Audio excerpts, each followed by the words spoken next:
स्वागत है आपका आपके अपने YouTube चैनल RWM न्यूज पर, जहां आपको मिलती हैं देश और दुनिया की सबसे बड़ी और सबसे तेज खबरें।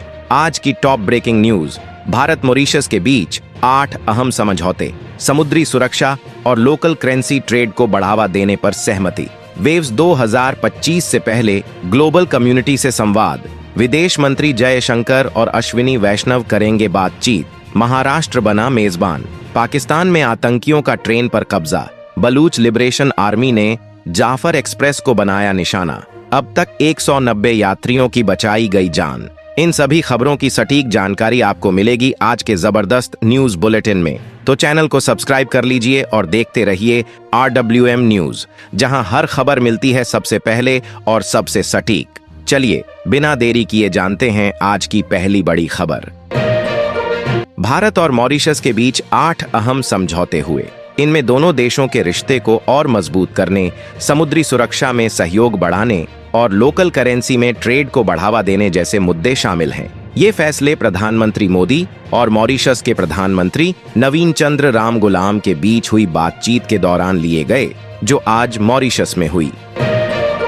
नई दिल्ली में विदेश मंत्री जयशंकर और minister of information and broadcasting Ashwini Vaishnaw waves 2025 से पहले दुनिया भर के लोगों से बातचीत करेंगे।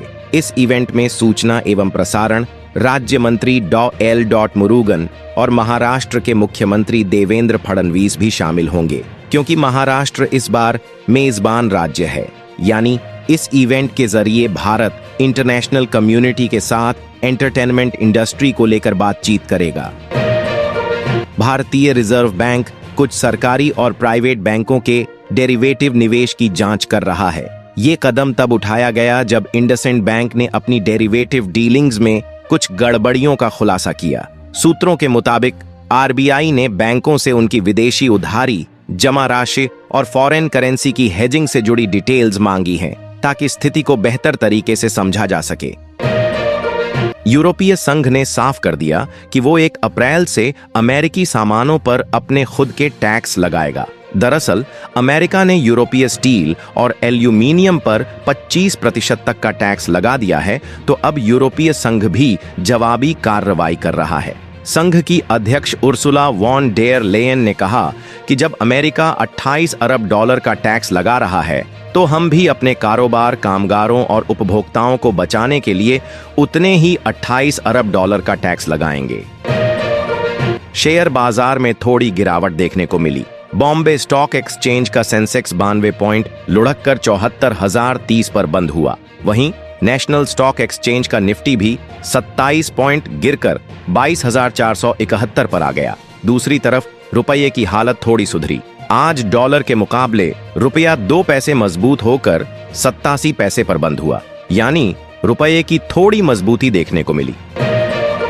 संभल के CEO अनुज चौधरी, जो साल में 52 जुमा और होली वाले कमेंट को लेकर सुर्खियों में थे, उन पर एक शख्स ने सोशल मीडिया पर पोस्ट कर दी। इस पोस्ट की वजह से उसे सीधे लॉकअप जाना पड़ा। लॉकअप में बंद उस शख्स ने अपनी गलती मान ली और माफी मांगते हुए नजर आया। उसने ये भी कहा कि कोई और भी ऐसा कमेंट ना करे, वरना मुश्किल में फंस सकता है। पंजाब पुलिस ने ड्रग्स के खिलाफ जबरदस्त एक्शन लिया है। 538 जगहों पर छापेमारी कर 112 ड्रग तस्करों को गिरफ्तार किया गया। पुलिस ने सोमवार को बताया कि पिछले 10 दिनों में कुल 1436 लोग गिरफ्तार किए जा चुके हैं। यानी पंजाब में ड्रग माफिया पर पुलिस का बड़ा क्रैकडाउन चल रहा है। बिहार के अररिया में एक बड़ी घटना हुई, जहां ASI राजीव रंजन मल की हत्या कर दी गई। वो अपनी टीम के साथ एक आरोपी को पकड़ने गए थे, लेकिन वहां ग्रामीणों ने उन पर हमला कर दिया। झड़प के दौरान वो नीचे गिर गए और बुरी तरह घायल हो गए। उन्हें फौरन अस्पताल ले जाया गया, लेकिन डॉक्टर उन्हें बचा नहीं सके। अब अररिया सदर अस्पताल के बाहर पुलिस का भारी बंदोबस्त किया गया है। केंद्रीय जल शक्ति मंत्री चंद्रकांत पाटिल ने आज फिर से कहा कि सरकार गंगा नदी को साफ करने के लिए पूरी तरह से प्रतिबद्ध है। उन्होंने नई दिल्ली में हुई एक बैठक में बताया कि गंगा को साफ करने के लिए टेक्नोलॉजी और बेहतर प्लानिंग का इस्तेमाल किया जा रहा है। उन्होंने कहा कि परियोजनाओं को समय पर पूरा करना, प्रदूषण पर काबू पाना और मंत्रालयों के बीच तालमेल बढ़ाना बेहद जरूरी है।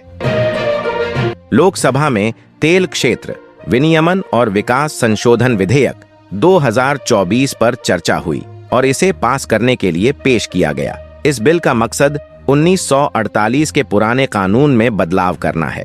इस संशोधन के जरिए खनिज तेलों की परिभाषा को और बड़ा किया गया है, जिसमें अब natural hydrocarbon, coal bed methane और शेल गैस भी शामिल होंगे। दिल्ली पुलिस ने एक बड़े फर्जी कॉल सेंटर का पर्दाफाश किया, जो लोगों को नौकरी का झांसा देकर ठगता था।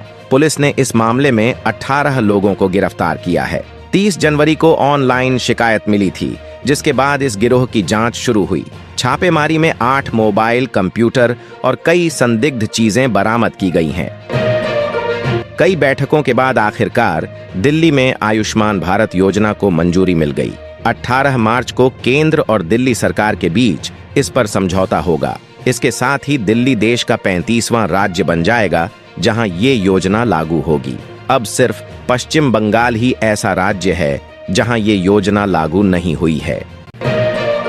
दिल्ली में सर्दियों के दौरान नमी की वजह से प्रदूषण का स्तर असल में जितना होता है उससे 20% कम दिख सकता है।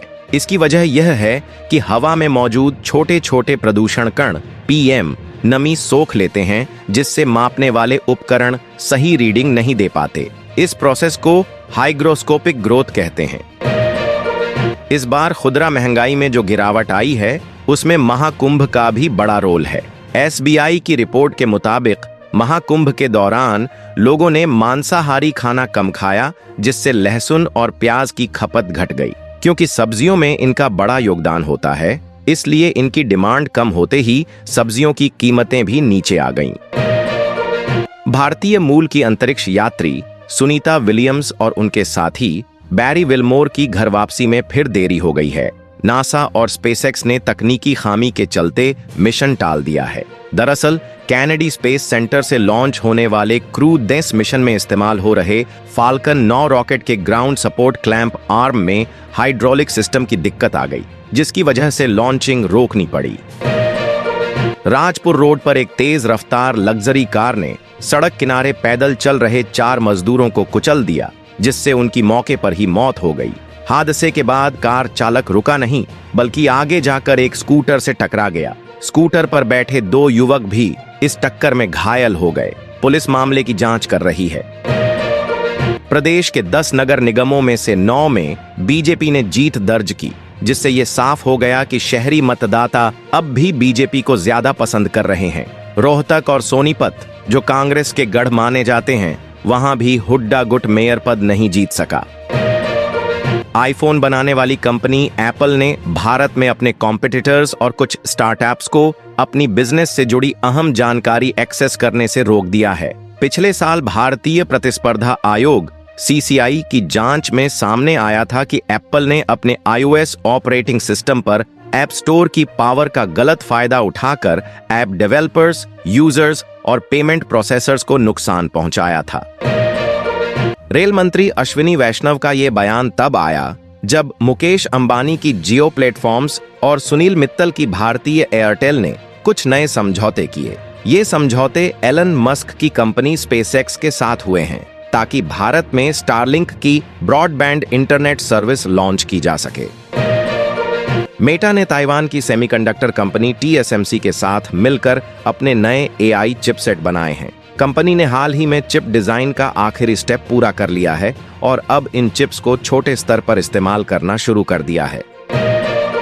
गूगल ने 2023 में अपना पहला AI मॉडल जेमिनाई लॉन्च किया था और तब से इसे और बेहतर बनाने में जुटा है। ये मॉडल तर्क करने से लेकर इमेज बनाने तक कई काम कर सकता है। अब कंपनी ने नए AI मॉडल्स पेश किए हैं, जेमिनी रोबोटिक्स और जेमिनी रोबोटिक्स ER, जो रोबोट्स को इंसानों की तरह काम करने में मदद करेंगे। गृह मंत्रालय ने राज्यसभा को बताया कि Indian cyber crime coordination centre ने अब तक 3,962 स्काइप ID और 83,668 व्हाट्सएप अकाउंट्स ब्लॉक किए हैं। ये अकाउंट्स डिजिटल अरेस्ट स्कैम में शामिल थे, जहां ठग खुद को पुलिस या सरकारी अधिकारी बताकर लोगों से पैसे ऐंठ रहे थे।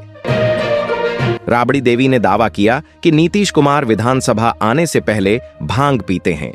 इस पर एलजेपी रामविलास की सांसद शांभवी चौधरी ने जवाब देते हुए कहा कि राबड़ी देवी को अपने शब्दों का ध्यान रखना चाहिए और ऐसी असंसदीय भाषा का इस्तेमाल नहीं करना चाहिए। विश्व हिंदू परिषद ने मदनी और ओवैसी जैसे मुस्लिम नेताओं पर आरोप लगाया है कि वे ही असली अवैध कब्जाधारी हैं। संगठन का कहना है कि इसी वजह से वे वक्फ संशोधन विधेयक का विरोध कर रहे हैं और मुस्लिम समुदाय को भड़काने की कोशिश कर रहे हैं। वीएचपी का दावा है कि ये नेता देश में गृह युद्ध जैसी स्थिति पैदा करना चाहते हैं। केंद्रीय आईटी मंत्री अश्विनी वैष्णव ने एलन मस्क की स्टारलिंक को भारत में स्वागत किया और कहा कि यह दूर दराज के रेलवे प्रोजेक्ट्स के लिए फायदेमंद होगा। लेकिन हैरानी की बात यह रही कि उन्होंने ये पोस्ट करीब 1 घंटे बाद डिलीट कर दिया। अब लोग अंदाजा लगा रहे हैं कि आखिर ऐसा क्यों किया गया। आरआईसी, एनटीपीसी और कैनरा बैंक जैसी सरकारी कंपनियां अगले हफ्ते बॉन्ड के जरिए 14,000 करोड़ रुपए जुटाने की तैयारी में हैं। इसी बीच पीएफसी भी इस हफ्ते 8,000 करोड़ रुपए के बॉन्ड लाने वाली है। हालांकि इन बॉन्ड्स पर यील्ड अभी ज्यादा चल रही है, फिर भी कंपनियां फंड जुटाने में जुटी हुई हैं। फरवरी में गैर जीवन बीमा कंपनियों का प्रीमियम घटकर 21,747,747 करोड़ रुपए रह गया, जो पिछले साल इसी महीने 22,78,378 करोड़ रुपए था। इसकी बड़ी वजह अकाउंटिंग नियमों में बदलाव और हेल्थ ऑफ मोटर इंश्योरेंस के प्रीमियम में धीमी बढ़ोतरी मानी जा रही है। इसके साथ आज की वीडियो में बस इतना ही। अगर आपको वीडियो अच्छी लगी हो तो वीडियो को लाइक करें, शेयर करें और चैनल को सब्सक्राइब करें और बेल आइकन दबाएं ताकि नए वीडियो की अपडेट आपको मिलती रहे। तब तक के लिए जय हिंद, जय भारत।